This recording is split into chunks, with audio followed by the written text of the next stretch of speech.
Hey everybody, it's your old pal Mike. I hope you're happy, healthy, and safe, and welcome back to the channel for something that I don't normally do. I tend to shy away from pedal demos because, to be honest with you, I don't know anything about pedals and how they work. Veritably, it may as well be magic to me. I don't know much about diodes, I don't know enough about circuits to tell you what differentiates a color sound and a tone bender, and I really couldn't predict, in most cases, what a type of pedal is going to do for me. For example, some Rat clones work for me, some Rat clones don't.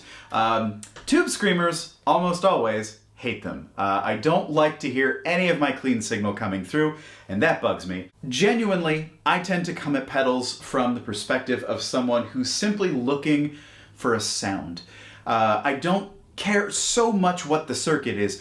What I care about is there a sound that works for me? Something that's exciting and inspiring to me, and that will always rule at the end of the day. Which brings me to the subject of today's video, which is the Ohms Pedals Acid Cat. This is a fuzz distortion type of pedal dreamed up by my friend Miguel and my friend Brian over at Stax Effects, well, down at Stax Effects in Long Beach, California.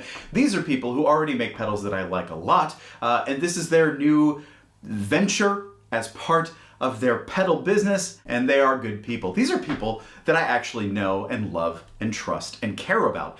These are people who are in my life.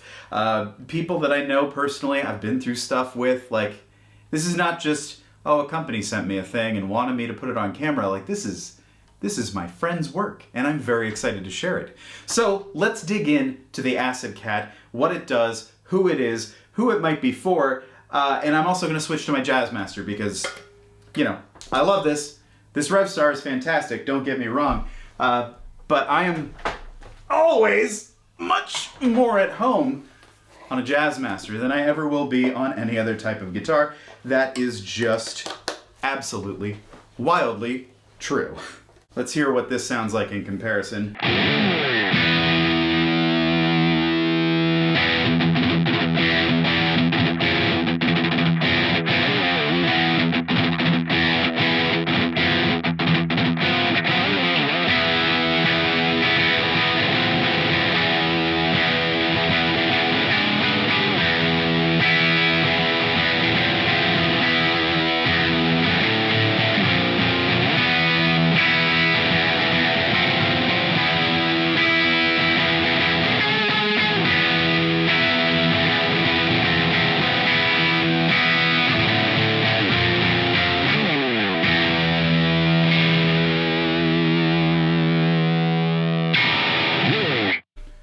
Wow, I think what we learned again today is that I will always be much more comfortable on Pancake than I will with any other guitar. I can just shred on this thing. It's the neck, it's the sound, it's the pickups, it's the familiar weight. This is the guitar. No shade to the Yamaha. This is just the one. But this video isn't about Pancake, this video is about the Acid Cat. So let's dig into what all of these controls are doing. First up, you're going to notice that there is, well, first up, you're going to notice the bypass switch. That's just a switch.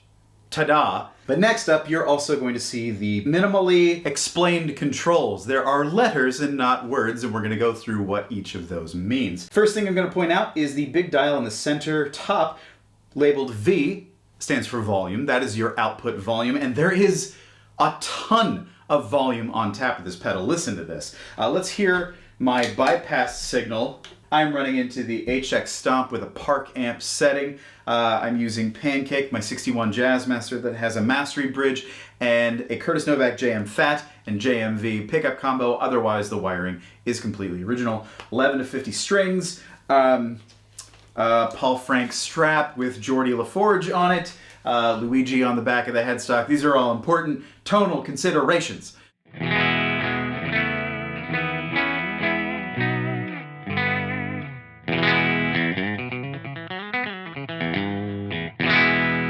And on.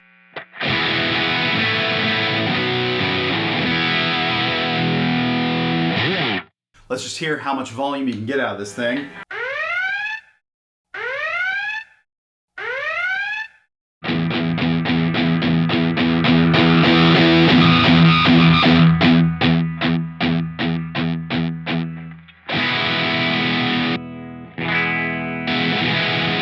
plenty of volume. You will kill your amp with this pedal, and the instructions that come with it also warn you as such. Next up, we've got an unmarked dial directly south of the volume dial, and that is your input gain. This little dial is governing how much of your guitar signal is hitting the circuit, and that changes the sound wildly. It can go from sputtery fuzz to thick, gigantic waves of gain. It's not really a gain control. The instructions make that clear, but I don't have the wherewithal to counter it, so this is an input control. Check this out. At minimum, no sound. And as we keep rolling up,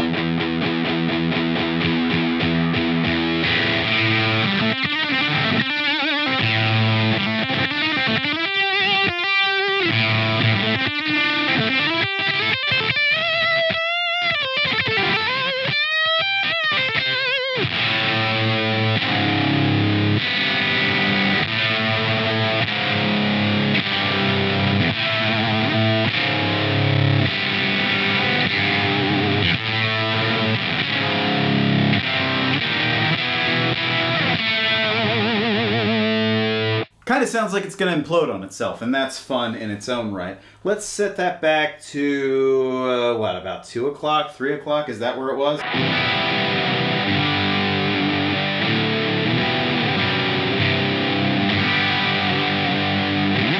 Next up, we've got a control in the top labeled T, and that stands for tone, as you may have guessed. That governs how much treble is coming through, and for me, you know, I don't like treble, I don't want bright sounds, so this is an effective way of capping them. It's really great, especially for a jazz master, but let's hear what it sounds like disengaged, and we'll go through the steps of treble reduction. Setting 1.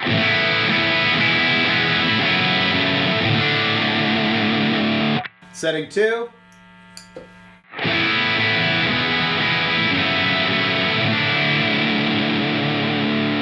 Setting 3.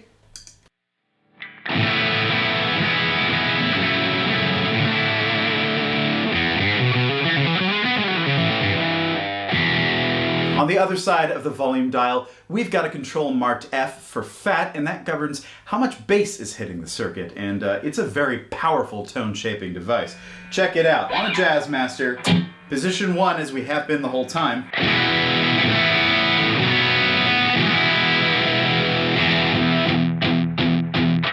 Position 2.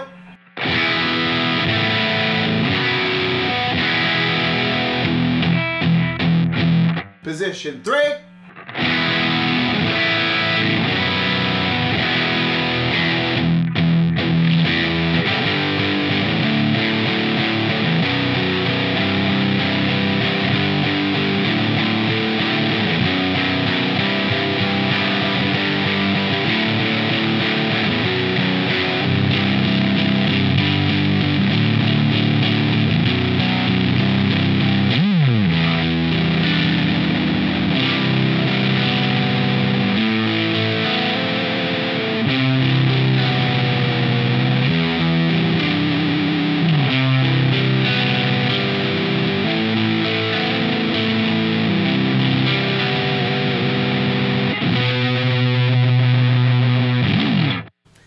That is immense. That is enormous. That low end is round and full and implosive, and I love that. It takes this pedal from kind of a grindy sound to something that is massive and maybe perfect for some styles of music like shoegaze or post-punk. You can get some really big sounds out of this thing, which I love, and that makes it uniquely versatile. I know that you might be missing a bass and treble knob. You might be missing the endless amount of variation that gives you. But honestly, the limitation of this pedal, it kind of does it for me. Having the hard work of the choice of what frequencies to cut already done for me kind of makes it a lot easier for me to find that combination of sounds that works for me. And I think generally, I might have both of those switches in position 2 because I feel like they're doing a lot, but also it feels kind of natural. Let me hear what that sounds like.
that's gonna work.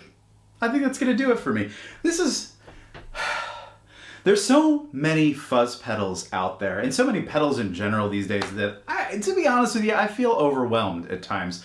I never venture too far out of my comfort zone anymore because everything is bright and colorful and does something different. And sometimes, I know I'm a big pedal guy, I got a giant board in front of me. Sometimes pedals can certainly get in the way, at least educating oneself on what pedals are around and available. That's like a full-time job. So when I discover a pedal like this, or rather when my good friends make one and send it to me, I'm very excited because, I don't know, it's nice to have something chosen for me, to be honest at this point. But no, I think the Acid Cat is doing its own thing.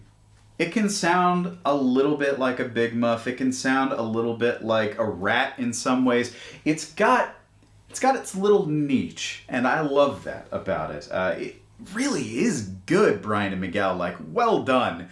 I'm completely floored by it. It's expressive. It's inspiring, which is really important for a pedal. I have played some bland pedals in my day, and they don't do anything. They just sit in the box. If you found some interesting sounds in this demo, you liked what you heard, you liked what you saw, I will leave links in the description down below. This is Ohms pedals, this is Stax effects, somehow interwoven and commingling, and it is a beautiful, beautiful thing. And my friends Brian and Miguel are geniuses. Yeah, I have nothing but good things to say, so well done. Thank you for giving me the chance to play this pedal, and thanks for being patient, because you sent it to me back in August or September? I feel like I've lived a whole lifetime since then. With all of that said, I do hope this video has been fun and informative for you, hopefully entertaining, but I will take any one of those three. But I hope that this encourages you to step out a little bit, check out what Ohms is doing, check out Stax Effects too, all of their shit is incredible. And yeah, really, this is a really fun fuzz drive pedal that I didn't know that I needed, so I feel very fortunate to have it in my stead. With that said, thank you so much for watching, for coming back to the channel again and again, for liking, for sharing, for commenting, for subscribing, for doing all that good stuff that the algorithm so desires. I appreciate you being here. I appreciate you sticking around while I figure things out, and in the meantime, I hope you're taking care of yourselves and each other. We'll see you in the next one.